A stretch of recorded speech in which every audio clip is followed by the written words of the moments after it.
obviously invited, so call me back. Okay, I love you. Bye.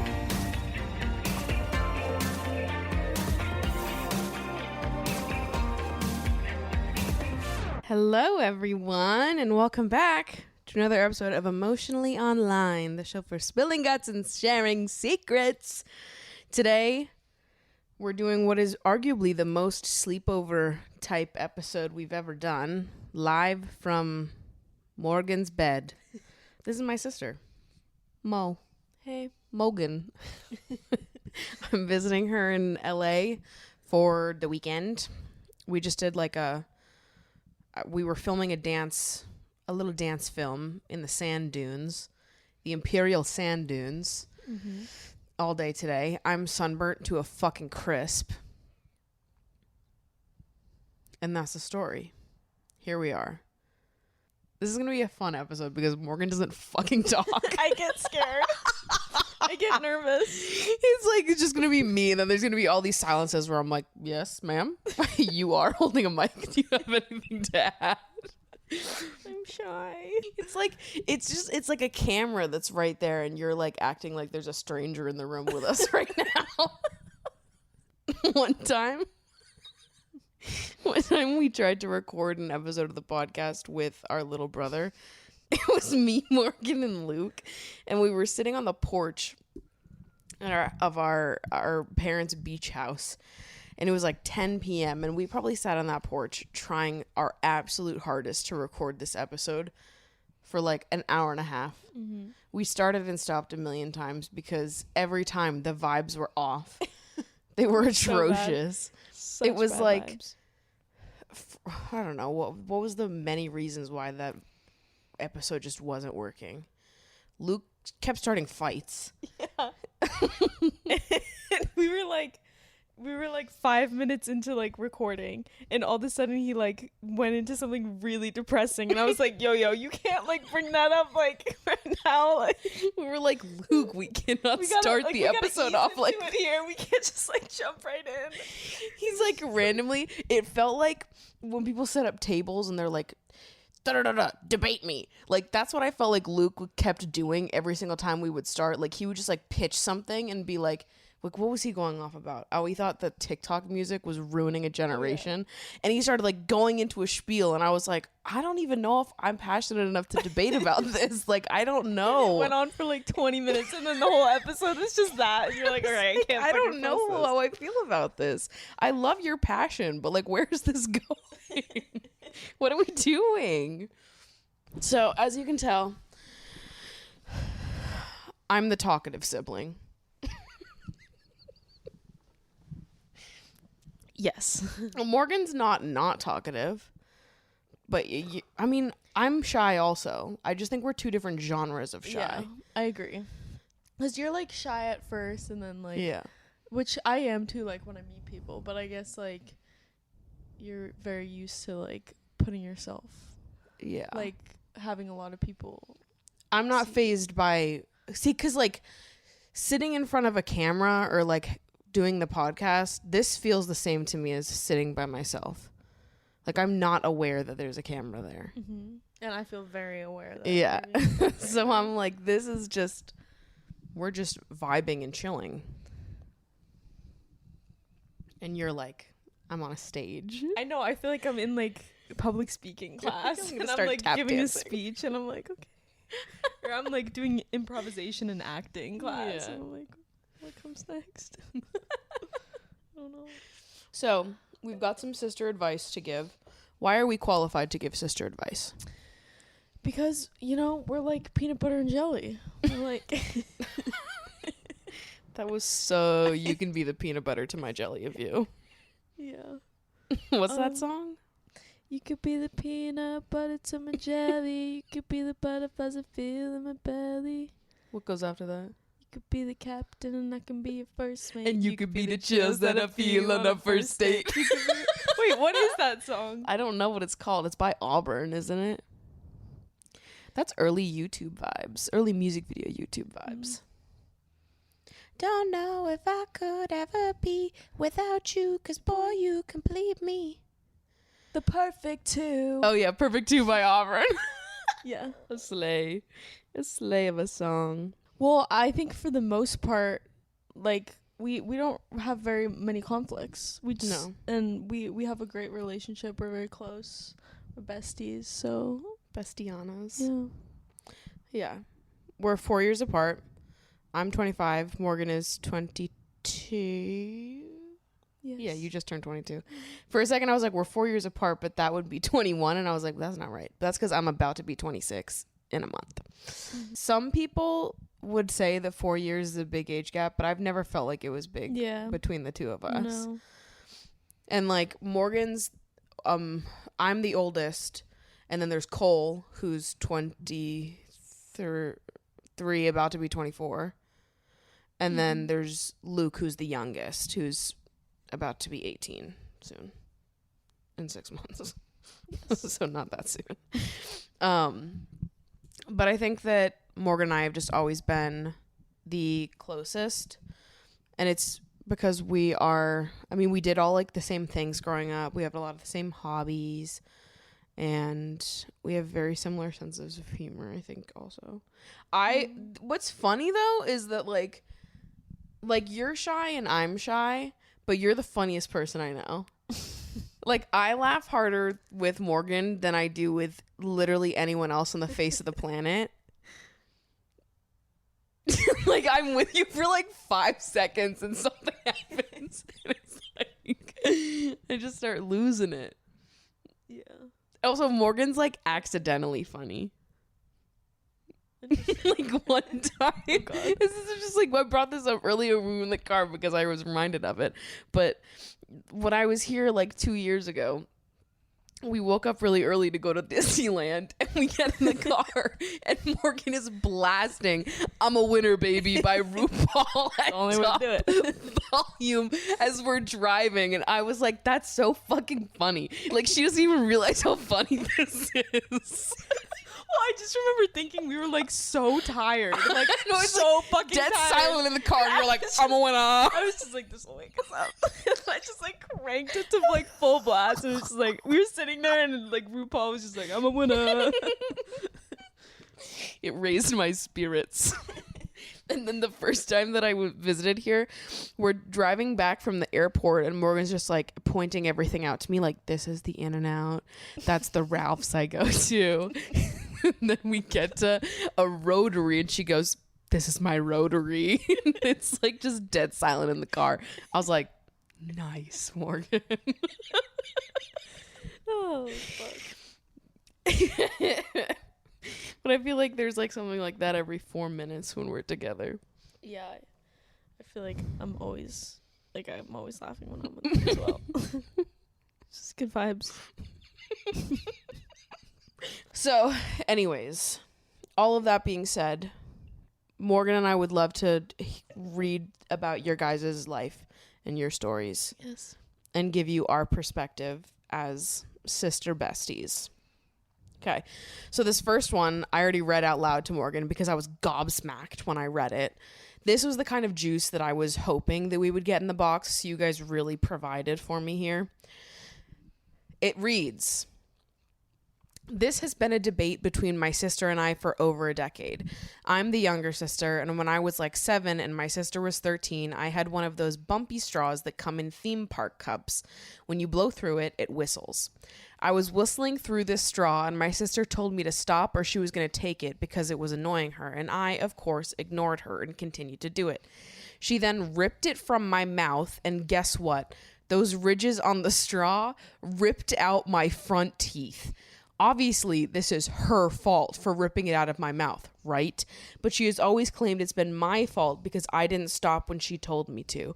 But that's what little sisters do. I would love to hear your opinions as sisters yourself. Age 7 and 13. 13-year-old rips the front teeth out of the 7-year-old's mouth, which is objectively so funny. And I actually don't care who's right or wrong in this scenario. I would like to speak to the mom. I'm imagining this is happening in a car too. Oh, I was picturing like they were at like a theme park or something. I was picturing like the car ride home from the theme park. Like, I'm just imagining like being in the backseat of the car riding home from the theme park 7-year-old's blowing air into a straw.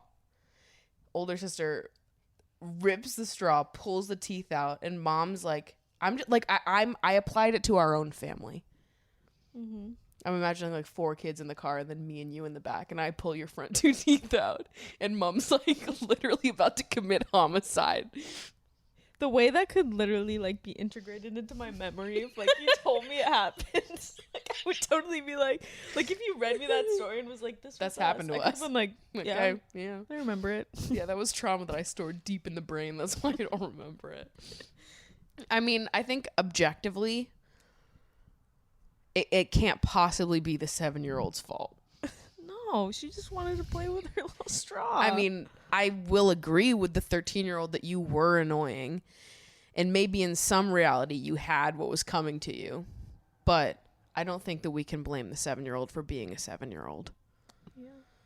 It reminds me of that story with Dad when he was at the ballpark and he had like that whistle. Oh yeah. Wait, what? He had like a at the horn. Patriots game. Yeah. Yeah.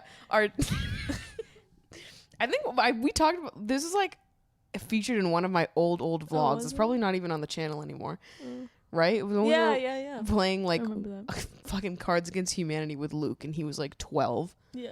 Oh yeah. And Luke had the card that was like, what was it? A something hand job. Yeah.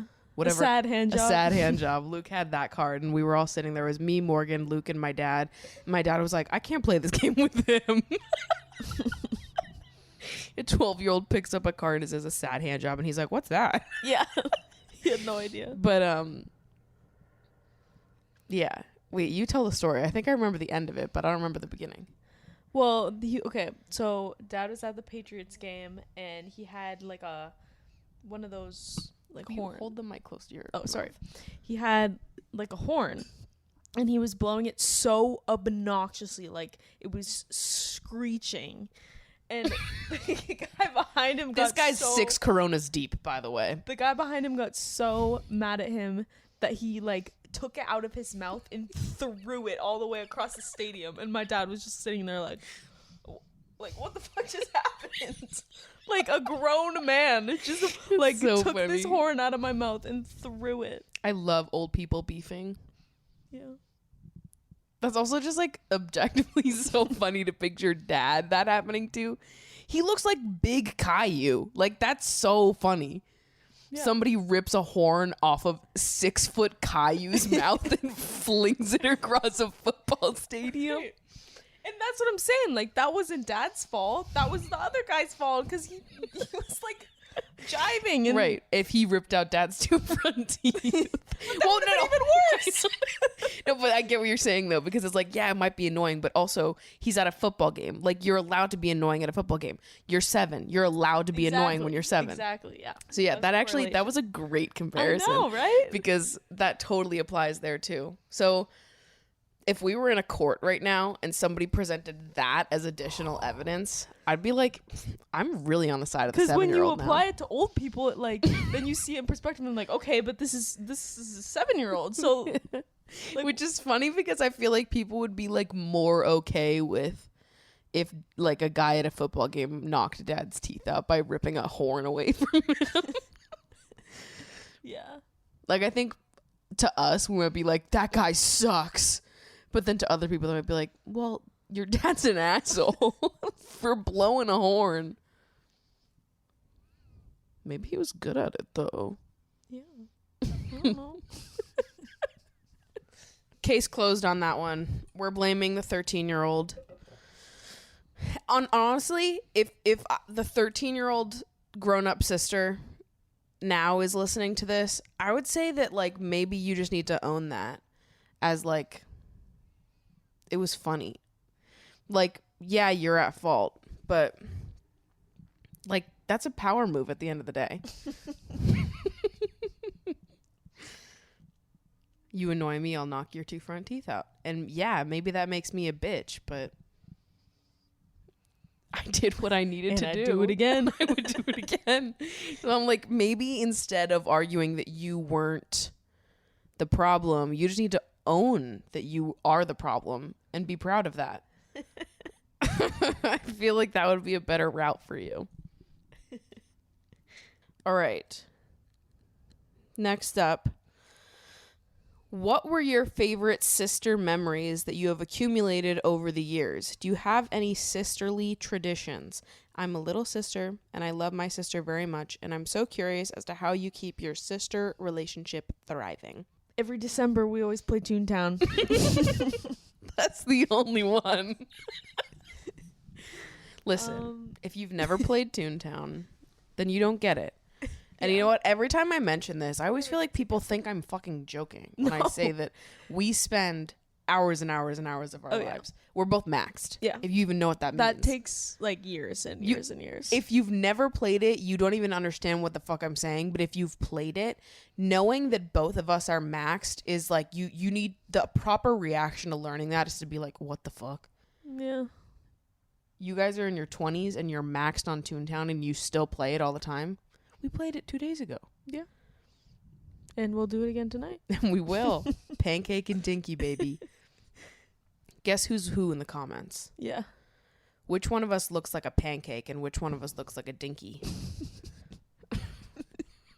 Yeah, I feel like a lot of my like favorite sister memories are also like family memories. Mm-hmm. Like they're just family vacations growing up. Morgan and I did a dance team together as kids also. So like when I was in high school and Morgan was in middle school, we were on a competitive dance team together. And that's how we started to get really close. Yeah. I think Morgan and I were kind of always close. Like as kids, I think we always, I don't know. I think we were all close as kids. Yeah. And then Morgan and I started getting really close. Like around the time I got my license. Mm-hmm. And so I was driving Morgan to dance every day. We would go to the studio together. And then I was driving her to school every day. And so since we had just joined, that was also the same year that the dance team started. Mm-hmm. So it was like all of a sudden, all at once, we went from like having like a normal close sister relationship to being like, well, we do everything together now. Yeah. And to this day, some of my like most cherished memories are from dance team. Mm-hmm. That's definitely like the part of my like childhood that like I think of a lot. Yeah. Because we just had so much fun. Tell the story. Okay. So I think I was 13 when this happened? Probably. Just to put context to it. So I was 13 and you were like 17. Mm-hmm. And our dance studio owner let us all have a studio sleepover. No supervision. Just us. Just two 17-year-olds with a bunch of 13-year-olds. It was like a 19-year-old, a 17-year-old, and then like 5 13-year-olds. So it's like a bunch of 13-year-olds. And it was like...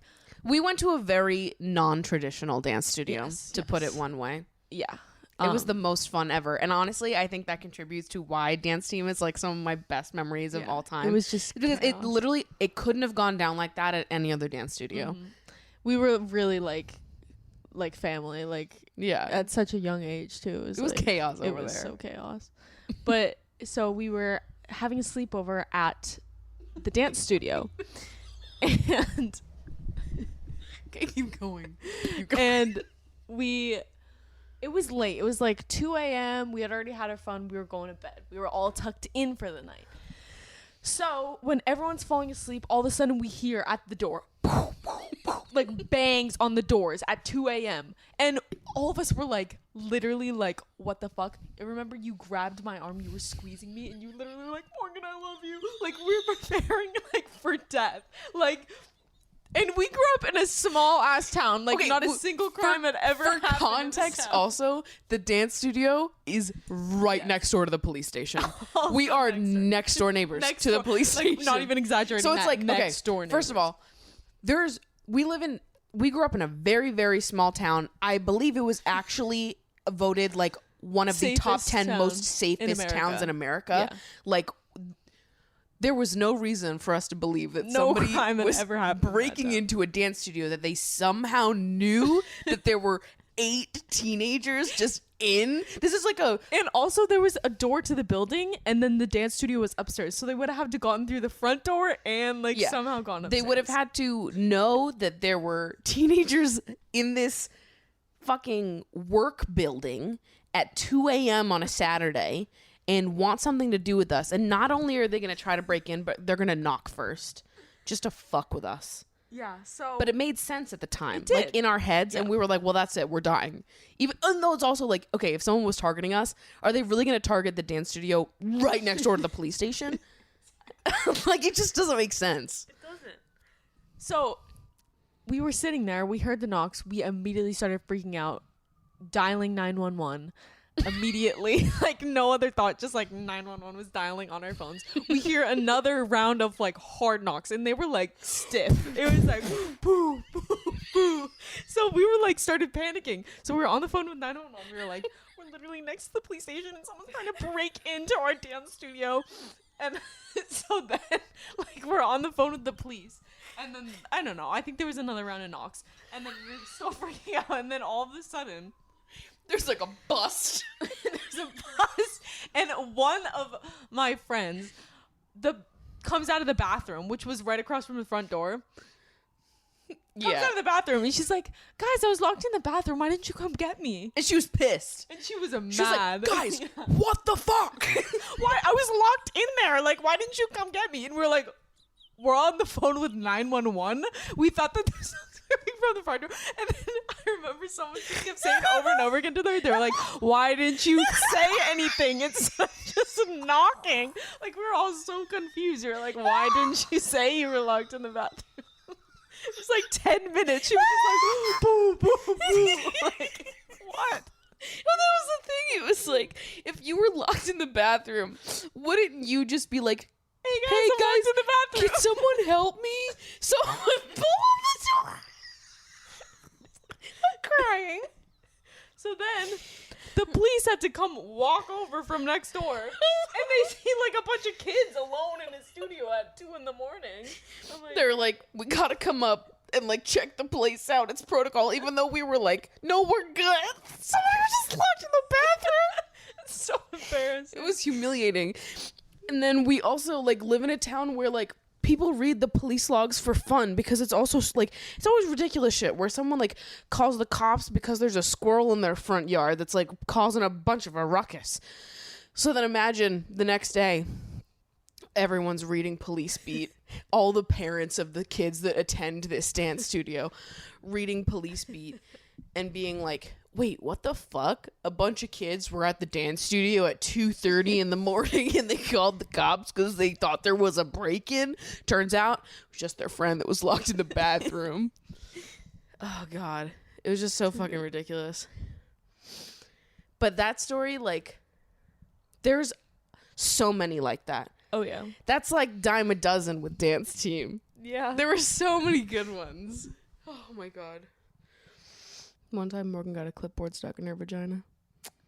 Yeah, that happened. It wasn't stuck, We just like saying that. but we just like saying that because that's what my grandma told me on the phone. Yeah, I had an accident involving a clipboard in my hoochie. And then I was in the hospital, and my grandma calls Maddie, our grandma, and she goes, Morgan was like 7. Yeah. 7 or 8. yeah, I was in 4th grade. And she just goes, Maddie, I'm not going to be able to pick you up at the bus stop. I'm at the hospital with Morgan. She has a clipboard stuck in her vagina. I was like in 7th grade. I was like, Morgan has a what in her vagina? So now we just say that's what happened, even though That's not what happened. She jumped off a chair.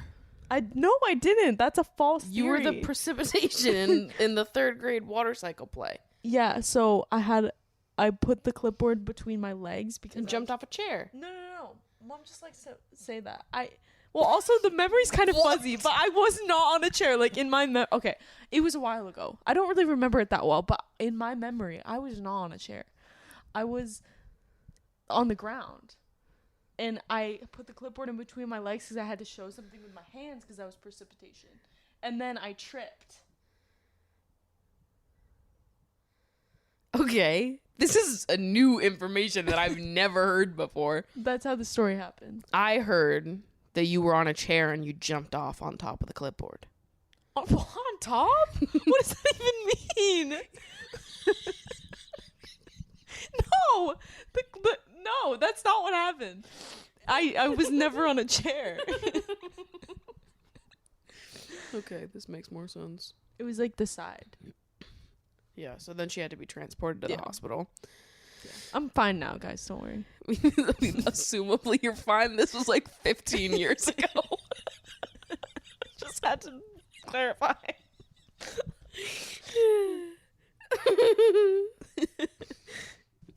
I guess those are some of our sister stories.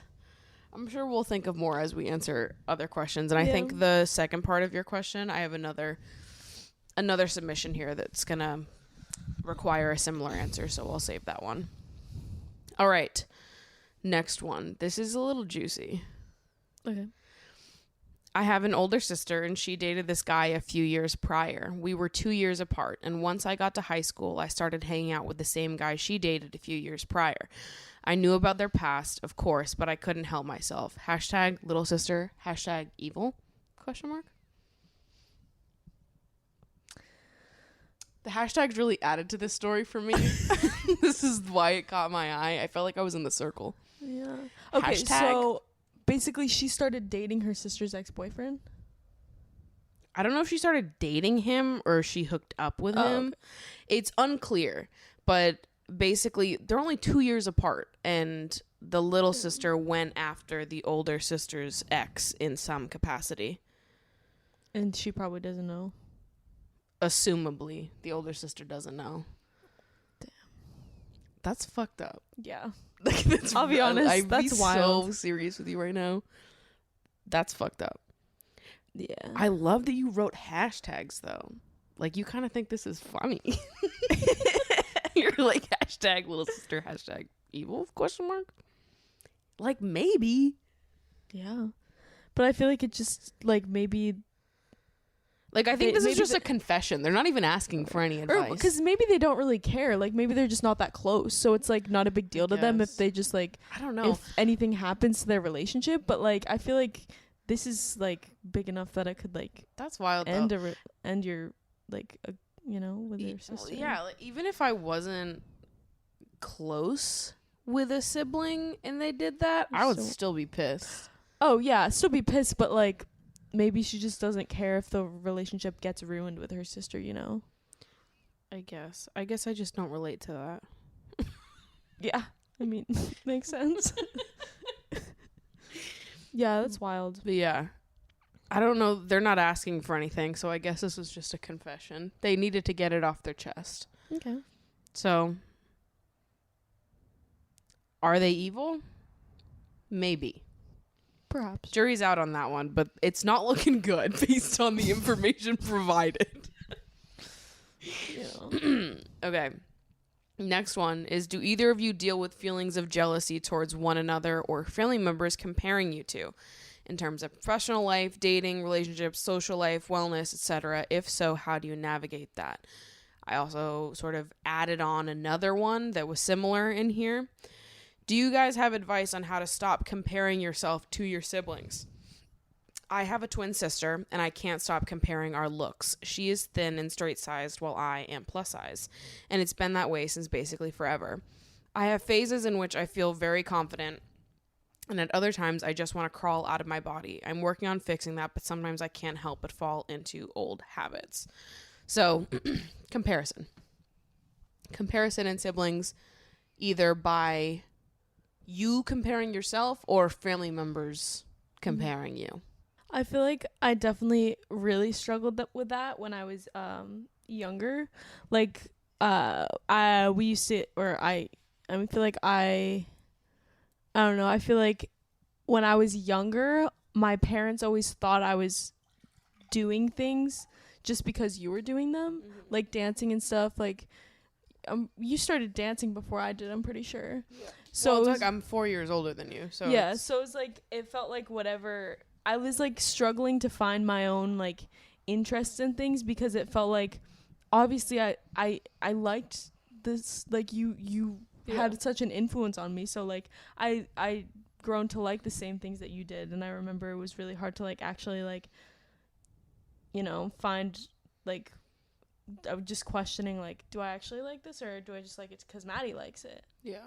But I feel like I've kind of grown out of that over time, obviously. But I remember struggling with that a lot when I was younger, when I was like in late middle school, early high school. Yeah, I think that's hard. I think that happens a lot with like younger siblings and older siblings. If you are the younger sibling and you're similar to the older sibling at all, it's like anything that you say you enjoy or show interest in, there's like some level of doubt from parents sometimes, because they're like, oh, are you just doing this because Maddie does it?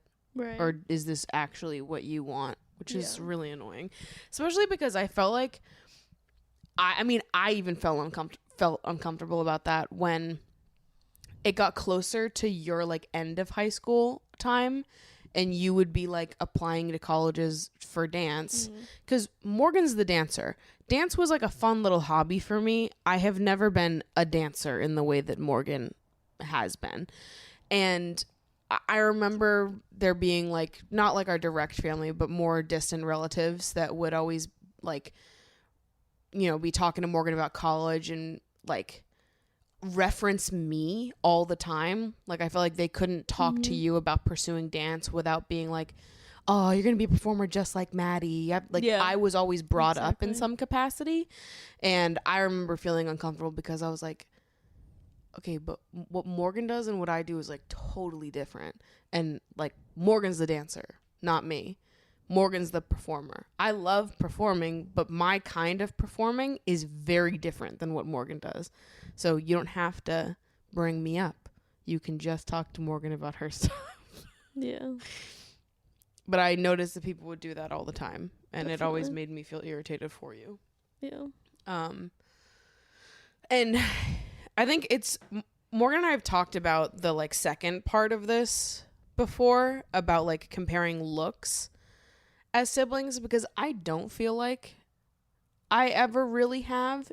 Not that I haven't struggled with being the one plus size woman in the family, having you and mom be like so like conventionally beautiful.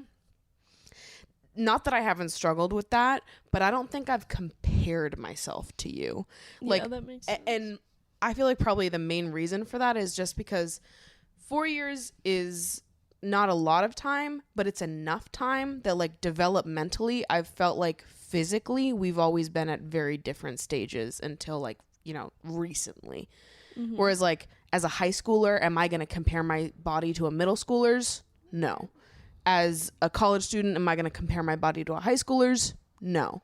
It was just like you were younger enough than me that my brain didn't register your body as being something that I should be jealous of, because I saw you as significantly younger than me, just like at a different phase of life. Yeah. So I'm like, I'm not going to compare myself to you. I'm going to compare myself to other girls I go to college with, other people I go to high school with, people on the internet that are the same age as me. Like, I didn't feel like, yeah, I think the age gap was like just wide enough that I didn't really feel that. But what I will say is that I feel like I have definitely had moments, not where I have envied what you look like or what mom looks like, but moments where I have envied what you must feel like. Like, I've definitely envied, like, I've looked at other people and their bodies and just been like, wow, like how awesome it must be to go through life and not have to worry about the things that I worry about in terms of my body. And so I feel like any jealousy I've had towards you in that regard is more just because I'm like, I wish that I could feel the way I assume that you feel as someone who doesn't have to be going through life in a body like mine, if that makes sense. Yeah, that makes sense. And so, and that doesn't necessarily feel like a jealousy that's directed at you, more that is just directed at anyone in a smaller body that I'm like perceived to have, you know, to be able to go through life and just not feel that, not have to struggle with that, not have people say certain things to you. So I don't know that I've ever felt any kind of urge to compare myself to you specifically in that way, at least. Yeah. With like situations involving jealousy or comparison in general, I tend to lean towards the school of belief of like, you should be handling your jealousy with other people and not with the person that you're jealous of, because I think very rarely are people able to communicate about jealousy in ways that are actually productive to the relationship. I think you have to be a very skilled communicator to like have an open conversation about active jealousy with someone and have it not impact the relationship. So I'm always like, if you're feeling jealous, like talk to other friends, talk to a therapist, talk to your parents before you bring it up with the person you're feeling jealous of. I think it's good to get to a place where you can someday have like an open conversation about those feelings, but I just know from experience that sometimes it does not go that well. If you're not able to like take ownership of your jealousy, I don't think it goes well. Yeah, I feel like that's good advice, because I feel like that's also a really hard emotion to like really nail down sometimes and explain well. Like, you don't have to feel guilty for feeling jealous, but also you need to acknowledge that like it's not their fault that you feel that way. To summarize, confiding in other people and like letting yourself feel that jealousy and process it, because it's all normal. And then maybe someday getting to a point where you're able to have an open conversation with each other about feeling weird and jealous, or not in the jealousy department. I don't know. Jealousy and comparing yourself are like, sometimes they're the same and sometimes they're not. Sometimes the like comparison thing is less a aspect of jealousy and more like a other people are forcing that on you kind of thing. In which case I think that is kind of another amazing like open door for having a conversation and connecting with the other person about it, because assumably they don't want you to feel like second best to them either. In conclusion, I think it's all about like seeking support from other people through those like through the heaviest parts of those emotions.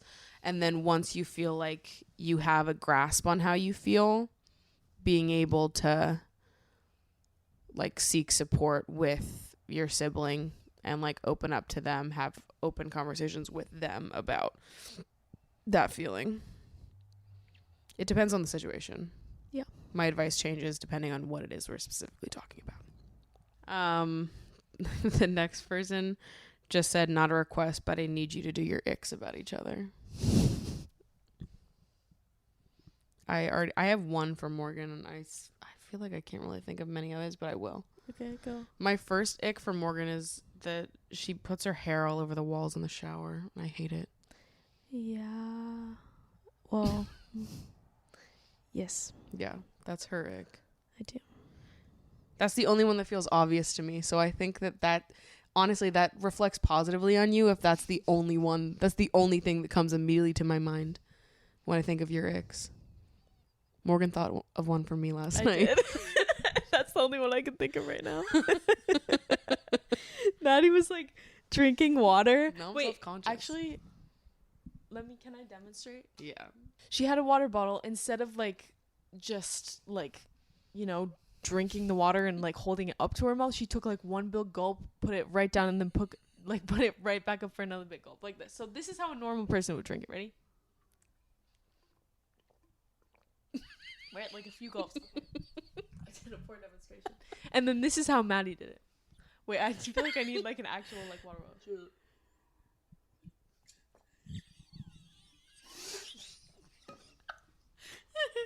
But it was like a bottle of water, so she was really like. I was like, why did you drink it like that? Like, what? And I thought it was so funny because I feel like I always do that, but I've never considered that it would be weird at all. It's definitely weird. It's just like when I'm really, like, I can't If you're chug really thirsty, water. why wouldn't you just? No. I cannot chug water. I need to like sip down, because I'll choke. I'm just not I can't do that. I didn't develop all of what I needed to learn as a child learning to eat and drink for the first time. It's just because you did it so fast too. You were like, oh. Because I need to like fully swallow. Like anytime I see anybody chug anything, like when people do, first of all, how the fuck do people shotgun anything? I would drown. I would actually drown. But even like not even shotgunning, but when I see people like chug water bottles, I can't do that either. I have to stop. I have to pause and breathe. Well, you don't really have to put the water bottle down to do that, because you do though, because I can't breathe in. I would have to stop. I can't do it. I can't multitask. Because what I'm gonna, because then if I did that, no, breathe. No, but this is worse because what would happen if I did that is I would be drinking. I have the water bottle up from my mouth. Hold on, I'm gonna do it into the mic, and this is gonna be even a bigger ick.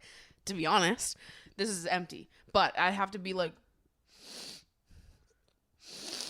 and you just like hear me like breathing in through my nose while I do it, which is like, I'd be like, you know, when people like moan when they like eat and drink and shit, that would be what I was doing. If you're like really thirsty, me taking the water bottle down is to spare all of us from that.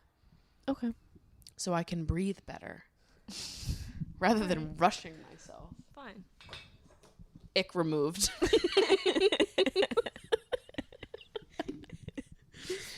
Okay, I gotta think of at least 2 more. I think we have to think of 3 each. Oh God. That seems like a fair amount.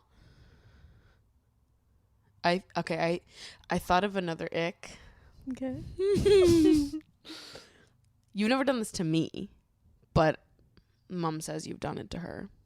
You can dispute it if you want to dispute it. Well, I don't know if what Mom says is probably not. Well, it's possible that she lied. Accurate. Yeah, it might not be accurate. But she has always said exaggerates it.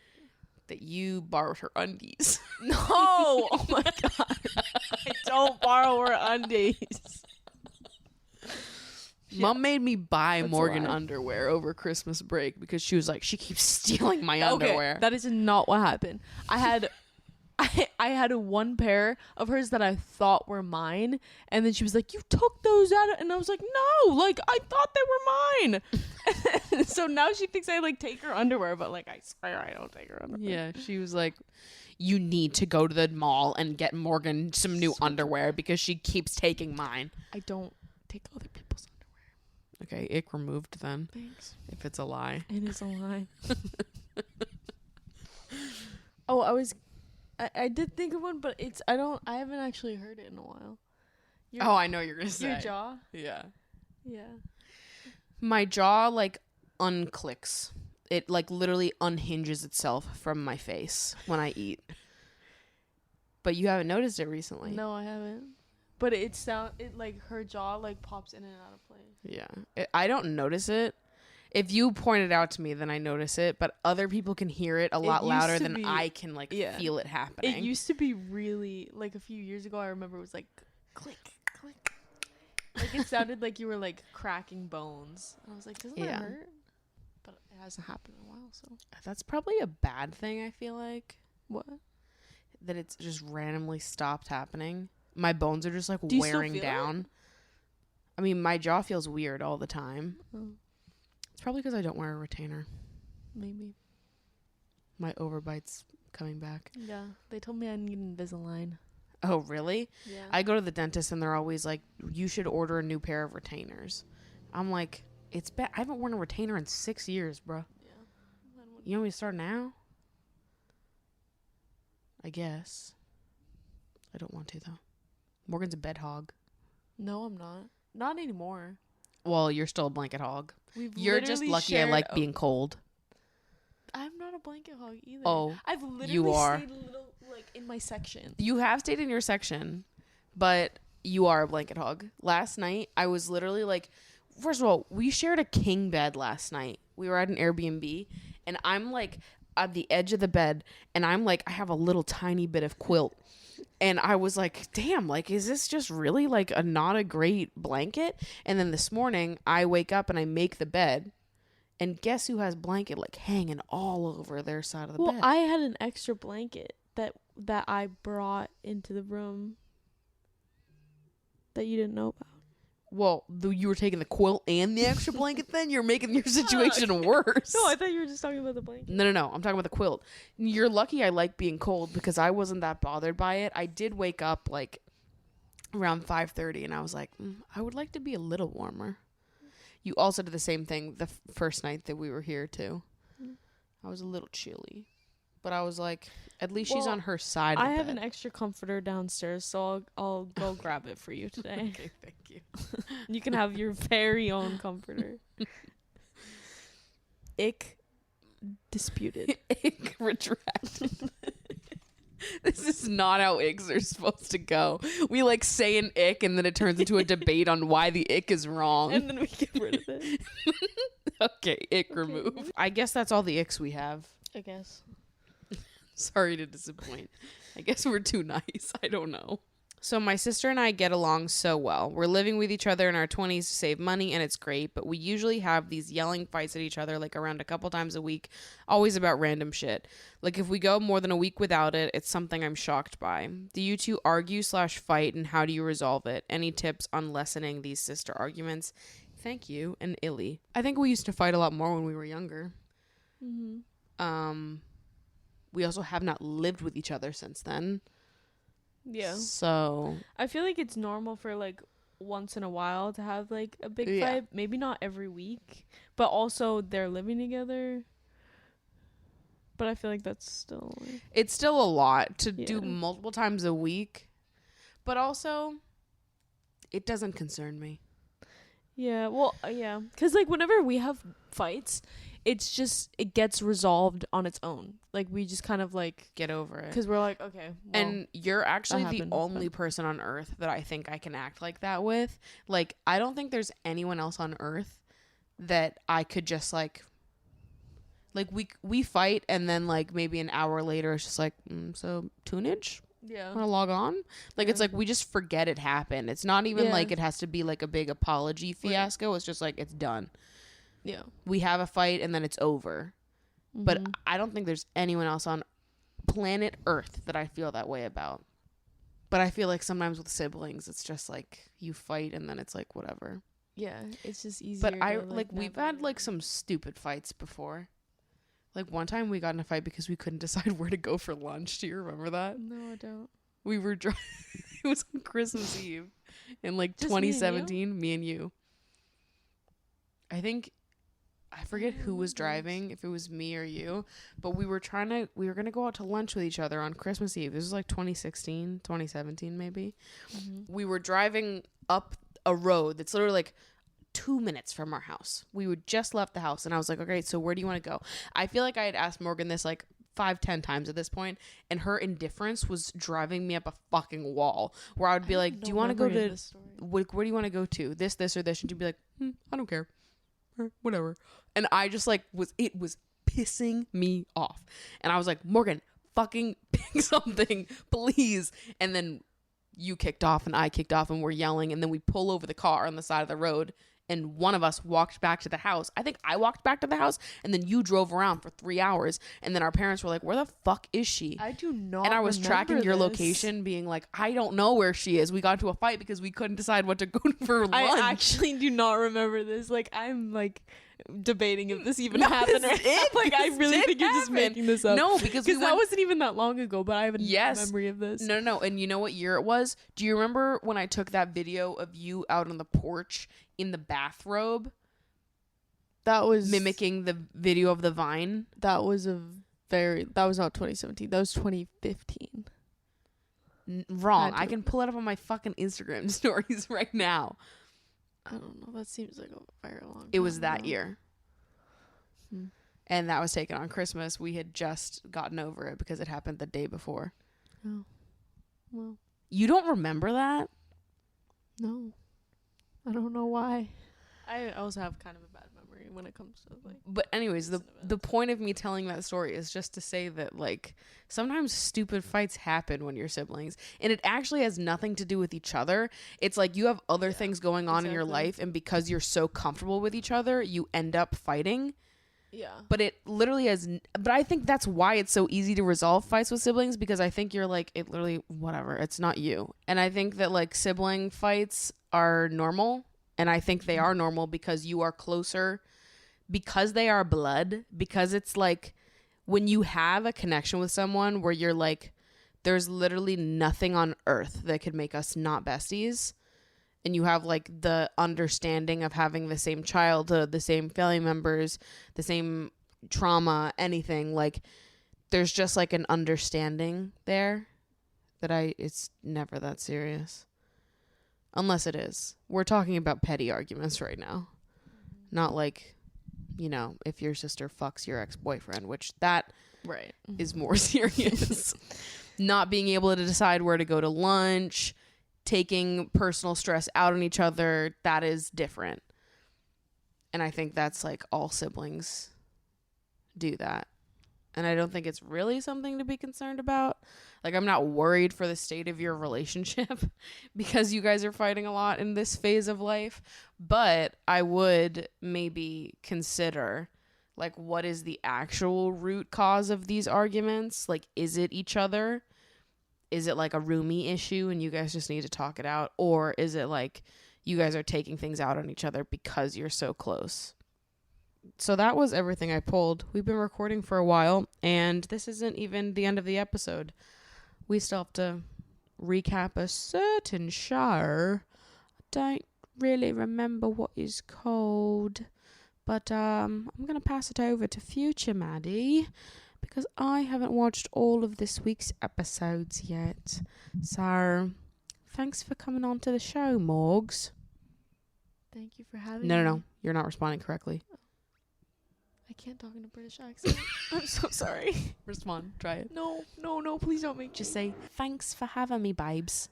I can't do that. Just it's please. not gonna come out. Just say I can't it. talk in an accent. Say, thanks for having me on the show, babes. I can't do it. It's gonna be Morgan, so bad. Just say thanks. Thanks. See? I told you. I'm not doing it. I can't. I can't do it. I can't do it as hard as I try. Thanks, babes. No. Say No, I'm not doing it. Babes. Nope. No. Please, just I'm say not babes. Babes. Stop! I can't do it. No, I'm so serious. Morgan, you say it as if I don't have the worst British accent you anyone can has do ever it. heard. I can't talk in any type of accent. It's so embarrassing. Thanks for coming on to the show, Morky Porky. Morky Porky. See you again soon. See you. Nice to see you, mate. I really can't believe this, but, you know, I really can't believe we've even gotten this far. Really, time just flies. Absolutely. It just goes out the window and you never even knew it was passing in the first place. It's quite crazy, actually. Yeah. We're at week 3 of Love Island, babes. Week 3. How do they say week? Week? I love how, like, sometimes experimenting with a British accent is, like, nothing more than just putting emphasis on different vowels. Week 3, like, free is the word that feels more obvious. Like, just turn the TH into an F. Free. But then the week, it's like, I don't know what to do with that word. Week. So then I end up being like, week. Because that's, like, the only way my brain knows how to make it British. It has to be said like that. That's so funny. Can someone look into that? Like, how do I say those words that, like, there's no obvious way for me to say it? Week. week. I was doing that when I was watching the show this week. I'm getting on a tangent already, but I was watching the show this week and I kept trying to pick up and repeat words that they were saying that I'm like, I can't say that word good. And I would try to repeat it the way they were saying it because I'm like, it's not like it has like an intense accent to it the way that some words do, but those words are the hardest ones to say because I'm like, I don't really know how to do what you're doing. The words that are like absolutely and words like that, those feel easier because it's like there's so much fun there, you know, it's so much to say. But I also do know that, especially because there's Australians on this season of Love Island, my British accent, I'm starting to notice that it is merging into an Australian accent if it wasn't doing that already. But it feels like justified because there's actually Australians on this season. So I'm learning a British accent from Australians, which obviously isn't working. But when has it ever worked? Anyways, we made it through week 3 of Love Island, baby. Oi, oi, oi, oi. I have so many words after this week. Honestly, I really like this season. I don't want to speak too soon, right? Because things can go left, right, backwards. We can go any type of direction still. I don't know if this is going to end up in like my top 3 seasons of Love Island, but I will say that right now the potential's looking good. We're in week 3 and I feel like the drama is spicy. I'm interested. I'm fully intrigued. So we'll see how it goes. I don't think it's any season 5. Season 5 is the best season of Love Island, but it's early days. It could, there's still time for it.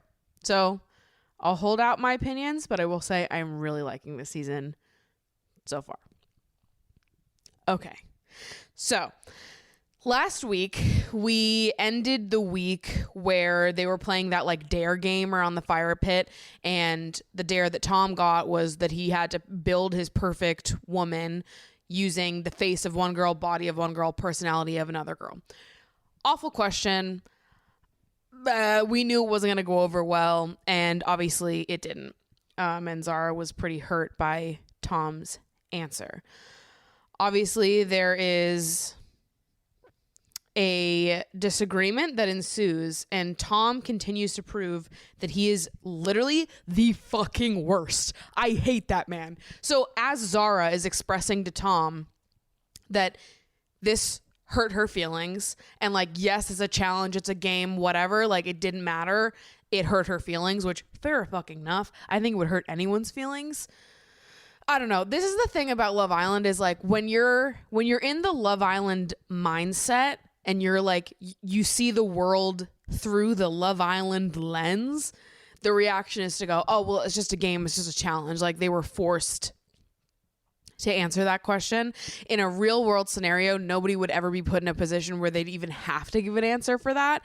And there's no good answer for a question like that, right? Like having to pick the face, body, and personality of 3 different women to build your perfect girl. Like that, it's no matter what answer you give, it's not gonna go over well. And so the Love Island answer is to be like, oh, well, it's just a challenge, just a game, it's not that deep. But if this happened outside of Love Island, like in real life, it would always be that deep and it would always be fucking hurtful. Like I think that very often in Love Island, everyone really relies on like, it's just a game, it's just a challenge, it's not that deep, which I get it because the producers are making them do this and this is like the twisted and sick part of the show. But those are things that would hurt anybody's feelings if this happened outside of the villa and it wasn't in a game or in a challenge, and you wouldn't have that to rely on. So I'm not really here for when the men want to minimize the ways that they hurt the women's feelings in moments like that, because I'm like, it's extremely reasonable that Zara's feelings are hurt right now. Not that it's necessarily Tom's fault because the producers are the ones that pose the question, but like this is the Love Island conundrum, right? Is that it's sick and evil and twisted, but it's great TV. So Zara and Tom are having their conversation following the challenge. My beef with Tom, though, is how dismissive he is of Zara during this, and how I believe this was before Zara pulled him for a chat. Zara was telling the girls how she was feeling, and then Tom like got wave of what was being said, and he starts going, oh, I can't deal with that. I can't deal with all this drama, which I have such a huge issue with. Tom calling that, referring to Zara being upset as drama. It sends me into a fucking rage when I hear men do that, where they're like, a woman reacting fucking accordingly for what happened, Zara having a completely appropriate emotional reaction to what has just occurred. Whose fault it is? Probably the producers, but you're still the one that said it. Looking at her having a completely reasonable reaction to the situation and being, oh, that's too much for me. She's too dramatic. It literally sends me. Like, Tom, have you considered you're fucking emotionally stunted? You're the problem. I can't. And you know what? I just want Tom to be out of the villa so badly. He is the issue in every scenario. I can't even deal with it. And we'll get more into that because I hate him. Additionally, during the challenge, Jesse was a little bit uncomfortable with the way that Will had acted. Ellie had pulled him to do a sex position in the game. They had to do that in order to get the challenges to like pop a balloon and get it. I don't know. So I guess Will was a little too enthusiastic, and Jesse was like, that made me feel really uncomfortable. And Will issued a very sweet, very like, you're right, that was too much of me, immediate apology. And I was like, I need Tom and Ron to take some fucking notes here, because you see how easy that is when someone tells you that something hurt your feelings, and instead of getting defensive and being like, oh, that's too dramatic, oh, it's way too, oh, you just listen and apologize and say, you know what, I'll do better next time. You see how little of a big deal that is? Like, you're the fucking drama, Tom. This is what I don't, like, he doesn't seem to get it, right? You're the drama. You are. If you're wondering why drama follows you everywhere, it's because you're the fucking drama, Tom. It's you, babe. Stop trying to pin it on the women. So anyways, next day, Zara and Tom end up ending it. It appears mutual. I think they're both kind of sick of each other at this point. And you know what? Good, because I'm tired of watching it. You guys are miserable. That man sucks. And then we get a new girl entering the villa, Sammy, who is allegedly Ron's type on paper. Could you believe it? Could you believe that Ron's head is spinning yet again, babes?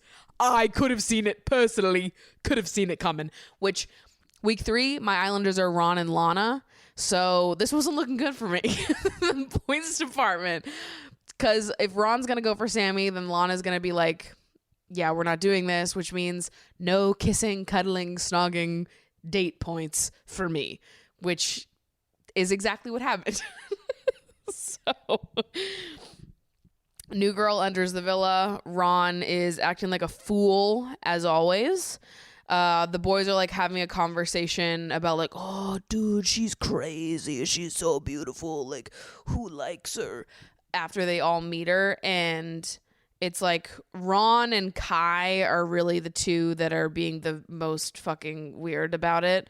Tom is also clearly into her. It seems like everyone kind of is into her, but Tom, Kai, and Ron were clearly the standouts in like if Sammy was throwing back any of that energy as well.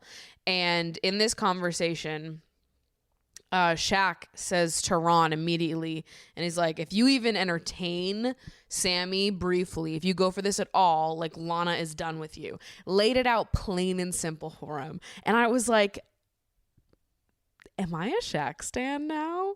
Like, I kind of love him. I love how he calls everyone out. He has no problem being like, dude, you're a fucking asshole. You're making a mistake right now. And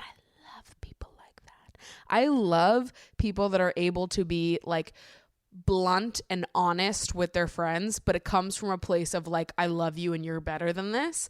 And I feel like Shaq just fucking nails it. And he's done it with Ron so many times, and he does it later in this week as well.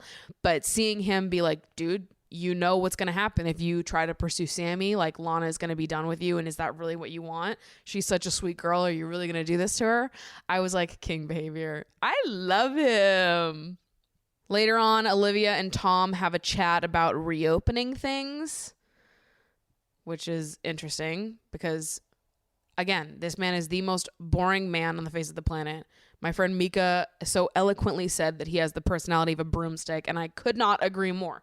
I just simply do not know what is in the water in that villa that makes all of these women think that Tom is a catch in any capacity. I don't get it. So then Ellie pulls Tom to have a chat, and Ellie and Tom have been flirting this whole time, and Tom has said to other people that he's just not that into Ellie, sees her more as a friend. But then to Ellie's face is very flirty with her. So Tom has the conversation with Olivia, and then immediately after his conversation with Olivia, Tom is having a chat with Ellie, and it's both happening on the terrace.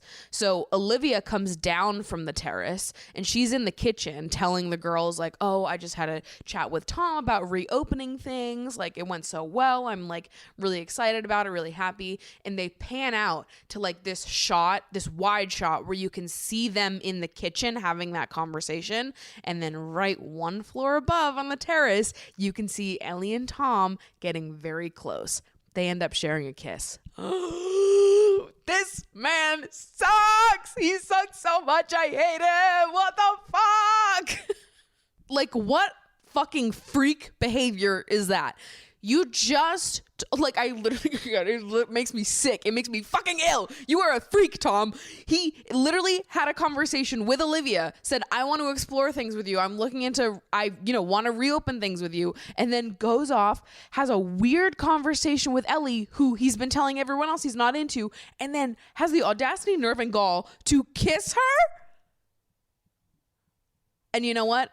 These girls are too nice to him, because the reaction that followed this, Zara is the only person that reacted accordingly in my brain. Like, they're all being too nice to him. Tom needs to be dogged out way more fucking often. And unfortunately, I don't know if that's going to happen because of what happened next. So, literally immediately after kissing Ellie, Tom walks downstairs and continues to talk shit about her, saying that there's no spark and she's boring and he only sees her as a friend. Immediately after fucking kissing her and continuing to flirt with her and lead her on. Demon fucking behavior. I need this man off my screen immediately. Then next day, again, it's like typical poolside chats all day. We learn that Sammy's interested in Tom, which, again, why? We don't know. That's a question that literally not even God herself could answer. Olivia's complaining about Tom, saying that he was super interested but hasn't put an effort since they had that conversation. Learning that Ron's type is just brunette and tan, which checks out for the intelligence I have perceived off of that man. Where Olivia's like, Sammy's totally my type. Like, she's brunette and she's tan. That's it. That's my fucking type. It's like, that's beautiful. That's so simple and just to the point, and his little brain couldn't think of more of that. He could not possibly have more of a detailed image of what he's looking for in a partner. She simply just has to be brunette and tan, and if she is, that is enough for his entire head to swivel from sweetheart Lana that we all love and live for to Sammy. Simply, she is brunette and tan, and that is it, and that is enough for him. Then Tom again telling Olivia that he doesn't feel anything for Ellie. Well, he literally just kissed her last night, has not told a single person about it. Ron and Kai had a moment where they were sitting on the beanbags talking about Sammy with each other, where they were serving Jax from last season energy, to put it one way. They're laughing about being players, which is, I can't understand this. I can't understand it. And you know what? Thank God I don't fucking understand it. I'm so glad that I will never understand what it's like to behave like that. On TV, no less. But they're, having a little joke, having a little laugh about how they're players and they're both interested in Sammy, and, their eyes are wandering, their heads are spinning. So funny. Isn't it so hilarious to make the women that you're currently in couples with feel like shit about themselves? That's so funny. Like, I can't with that, but Ron and Kai, don't you worry. We will get to you later. Right now, what's more important is Ellie told Will about the kiss that she shared with Tom. And Will was immediately this sweet little boy. He was like, I'm overwhelmed by learning this piece of knowledge. Like, I have to get it off my chest, share it with someone. This is not good. So Will tells Jesse, Shaq, and Tanya what Ellie told him. And he's like, what do I do? What am I like? I need help. Like, what's the game plan here? Should we bring it up with Tom? Like, should we tell Olivia? Like, what's going on?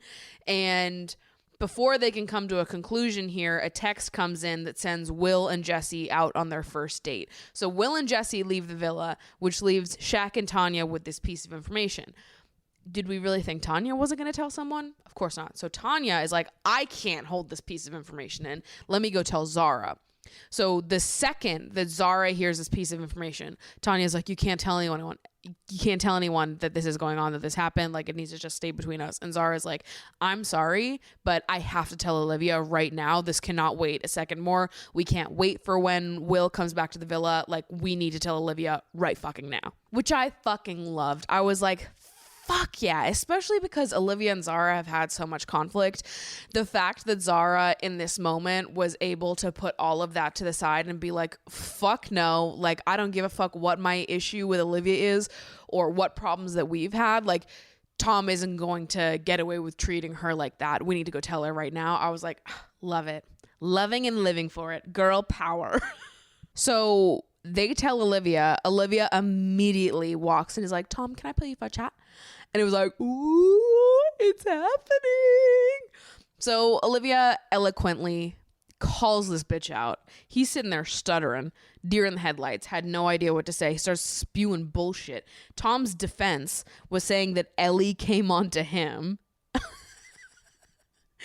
He's like, well, she came on to me. Like, I don't know. Even though Olivia was like, you were telling me literally this morning that you weren't interested in her and that you saw her as more than a friend. I mean, you only saw her as a friend. And meanwhile, you had kissed her last night, like literally 10 minutes after you told me that you were wanting to pursue something with me. Like, actually go fuck yourself. And so that happens. Meanwhile, while that's happening, Zara walks over to Ellie and is like, just so you know, Tom has said that he sees you as just a friend and he's going over kissing you while he's already told everyone else he's not interested in you. And he's told Olivia that he's interested in pursuing something with her. And so then Olivia storms away and the boys immediately all go over to Tom. First of all, Aaron's a fucking loser. I've heard some bad things about him. A few of you commented saying that he's got some bad stories of him going around. I haven't heard the details, but I believe it because he is a weirdo. He's just a weirdo. Imagine seeing that interaction, observing what's been going on in the villa, and instead of your first reaction being to like ask Olivia if she's okay, to, you know, do some type of like, you know, being a real friend to either of those people would be either comforting Olivia or calling out Tom. He did neither of those things. He goes over and starts rubbing Tom's back and being like, it's okay, bro. Fuck her. And it's like, you're a fucking loser. Like, I can't. He does that all the time. Anytime there's conflict, he's by his bro's side, just being like, you did nothing wrong, bro. Don't worry about it.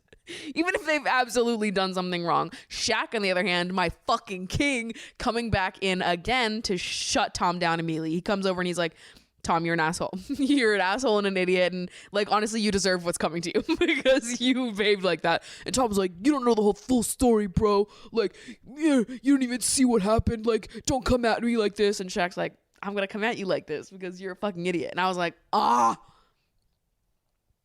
king behavior from Shaq yet again.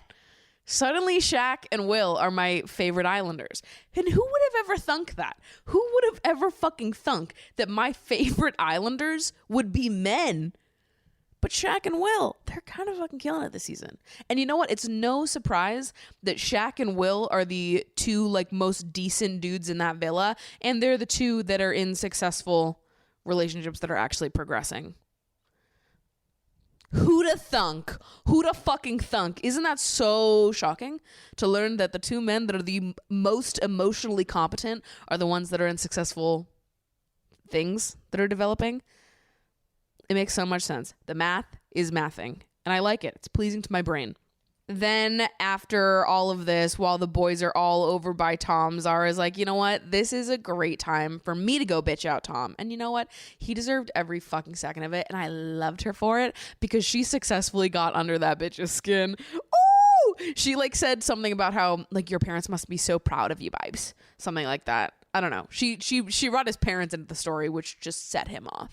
And the boys had to like go comfort him in the other room. He's like, don't listen to her, bro. Meanwhile, I was like, Zara. She kept all that pent up anger towards that man inside her and was like, let's unleash it right now. I loved it. I thought it was really, that was girl boss behavior. And I was a big fan. And yeah, again, Aaron is just such a big fucking loser, always siding with the guys with absolutely no support to the women. Like, observe Shaq for a second, because Shaq is doing a great job of like maintaining his friendships with the other men in the villa while calling them out the way that real friends should and providing support to the women. I think Will does that as well.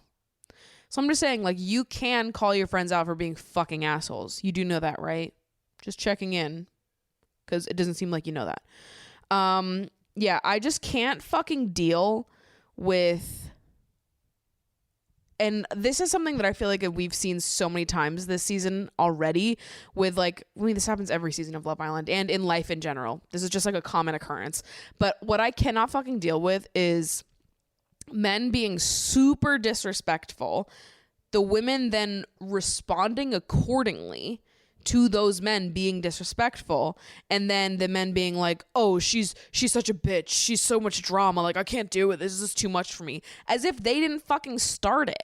Like, that's what I literally can't deal with. I cannot deal with someone being like literally the worst fucking person imaginable, and then you react the way that any normal person would react, and they get mad at you for reacting that way. And it's like, oh, okay, let me get this straight. You're allowed to act like the biggest douchebag on the face of the planet, be totally disrespectful to me, and I'm just expected to either take that, or two, if I do call you out on it, I have to reply to you in the most like kind and scripted way possible, or else you're gonna call me a bitch and say I'm dramatic. Literally go fuck yourself.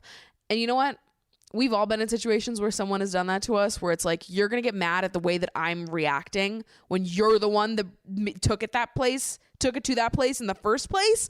You're the asshole. I'm just reacting accordingly to your fucking behavior. If you're looking so deeply for who the drama is and where all of this, oh, it's too much, is coming from, you need to look inwards, babe. Like, I'm sorry, did you want me to just sit here and be like, oh yeah, it's cool that you're super fucking disrespectful to me? Or did you want me to sit down and be like, just so you know, like, you know, it's not a big deal or anything, and like, I forgive you, but it really hurt my feelings when you did this, but like, don't worry about it. Like, do you want to be coddled all the fucking time? If you act like an ass, you're gonna get called out.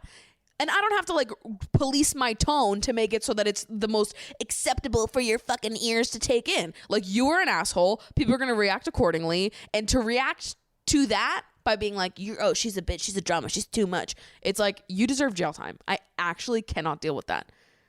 Have you considered that you're a sexist? Have you considered it? And this is the other thing, is that if you said that to half these dudes where you're like, well, that's sexist that you are reacting like that, and like your reaction to her responding to you accordingly and appropriately is to call her a bitch and say she's dramatic. Like, have you considered that's rooted in sexism? They'd all be like, I'm not sexist, bro. What the fuck are you talking about? Now you're dramatic for saying that. Like, I can't. You guys suck. So then we make it to the recoupling. The couples that end up coming out of it are Shaq and Tanya, Will and Jesse, Olivia and Spencer, Ron and Tanyelle, Aaron and Lana, Kai and Sammy, and Tom and Ellie, which means that Zara is dumped from the island, which is super dumb. I kind of saw it coming when the recoupling happened at the time that it did, because all of the guys were the ones that were getting to choose, and at that point I felt like all of them were on bad terms with Zara, or were, you know, they're in their Tom era where they just defend everything he does even though he's the fucking asshole. So I was disappointed to see Zara go home, because I did think that she brought so much goodness to the villa. and she was entertaining as fuck. And I love that she was calling those bitches out. So I'm sad that she's gone. So then after that, 2 new boys end up entering the villa, Jordan and Casey, which they're both dumb sexy. I'll be honest. I think both of them are more attractive than anyone else that's currently in the villa. So when I saw them come in, I was like, oh, if I was there, I'd be really fucking excited. Because they're both very cute. Kai and Olivia start exploring things, which Olivia, I think we need to have a chat on what type of guy you're interested in, because you're hopping from one man with the personality of a broomstick to another man with the personality of a broomstick. So Olivia has successfully chosen the 2 most boring men in the villa. And congratulations to her for that. Her and Spencer sort of put a pin in things, which I felt like I saw coming. She clearly just wasn't that into him. I like Spencer though. I think he's cool. I feel like we haven't seen a lot of him, but I like that he's a sex toy salesman. So he still has my full support. And then there was a kissing challenge, which Tanya ended up winning, and then Shaq got mad at Tanya for winning because he was like, oh, so you were like putting in a lot of effort to those kisses to make it so that all the other guys rated you highly, and he was upset about that, which, again, this is a situation that would never exist outside the villa, so it's like I understand being irritated at that and having that trigger some type of insecurity in you. They ended up resolving that. That was fine. I don't know if anyone else caught this, but Tom's a weird chapstick guy. And when I saw it, I was like, that makes so much sense. But it was like very briefly in a conversation with the guys. It was a very quick shot where he pulled chapstick out of his pocket to apply it and he twists it up. And it was like a skinny little sliver. You know those people that put the chapstick inside their mouths and are like, and then it comes out this like skinny little sliver of a chapstick, like absolute psychopaths. He's one of those people. And you know what? It makes so much fucking sense that he is that person. I saw it immediately. My brain soaked in that information. I was like, he's a weird chapstick guy. Of fucking course, Tom is a weird chapstick guy. That makes so much goddamn sense. So if I was Zara, that would provide me with a lot of joy, knowing that Tom is a weird chapstick guy. So then we reach the end of Friday's episode where the boys are up for elimination based on a public vote. They get down to the bottom 3 boys, which I believe are Aaron, Spencer, and Kai. And then the Islanders are going to vote on who to save, which happens next week. And that's what you missed on Glee. That's week 3 of Love Island. So the drama is heating up. Everything is getting a little crazy right now. I think that, you know, I don't want to speak too soon in saying that Shaq and Will are like complete kings, because we still haven't reached Casa Amor. And as we know, sometimes that is truly when people's true colors come to the surface. But right now, Shaq and Will are great to me. I like them. Ron, I really want him to like just... He's just too immature to date, to be totally honest. I think that Ron, like, he shouldn't be on this show. And I'm really hoping that Lana ends up going for Casey, because she did go on a date with Casey. And I think he's very cute and very sweet. And I think that Lana would enjoy him a lot more than Ron. Casey's older than Ron. He's a little bit more mature, it seems. And I hope that Lana gives Casey a fair shot, but based on the little that we saw this week, it feels like she's just going to go running back to Ron, which sucks because I just think that she is so much cooler than Ron. But I think the shitty part is that she thinks that Ron is so much cooler than her, which I think is why she's like so enamored with him, is like she thinks that he's just like this funny, cool guy, and she's a little bit more shy and reserved, and she's not his usual type. And even though his usual type is literally just brunette and tan, like it's not like anything fucking, but you can hear the way she speaks. Like I feel like she's undercutting herself and being like, well, Ron's so this and I'm just this. That I don't know. I feel like she'll end up going back to Ron after all of it. I hope not though, because Casey is very cute. And I think that she and Casey would do well together. But we'll see. As far as who makes it to the final, though, it'll be interesting to see if Shaq and Tanya and Will and Jesse are both couples that make it all the way through. I don't know if, I mean, maybe one of them could win, but sometimes I feel like when you have couples that are like solid from like week 1, week 2, sometimes by the end you're like bored of them, so they get less screen time. So then by the time when people go to vote for their final couples, it's sort of like we could vote for Shaq and Tanya or Will and Jesse because they've had like the longest time to develop as a couple, and maybe they have the best shot on the outside world, but like by the end of the series, how much do you really see of their relationship, especially if it's just been like smooth sailing all the way through? I just don't know if either of them would end up winning if that's the case, just based on what we've witnessed in other seasons. So I don't know. We'll see. I kind of feel like early prediction, but like I think if Lana recoupled and left Ron for some other guy, I think that Lana could win. I don't think Lana and Ron can win, but I think Lana as an individual can win if she leaves Ron. Food for thought. Because I think that kind of story of like she struggled in here, but then she said, fuck you, and she left and she found someone else who the audience likes better. But it has to happen soon, because if you wait too long, I feel like it can't happen. Unless she's like really loved, like she's an Amber, season 5 Amber situation, which I don't think the Lana's an Amber to any capacity. Amber was a slay. But I do feel like if Lana dumped Ron, went for someone else, and had like some growth with another person, Lana could win. But we'll see, won't we? There's just so much more to happen, so much more drama to unfold. So I'm excited for next week. Next week in the villa, mate. And that's it for today's episode. Thank you guys so much for listening. You're so sexy and gorgeous. Mwah, mwah. I'll see you guys next week.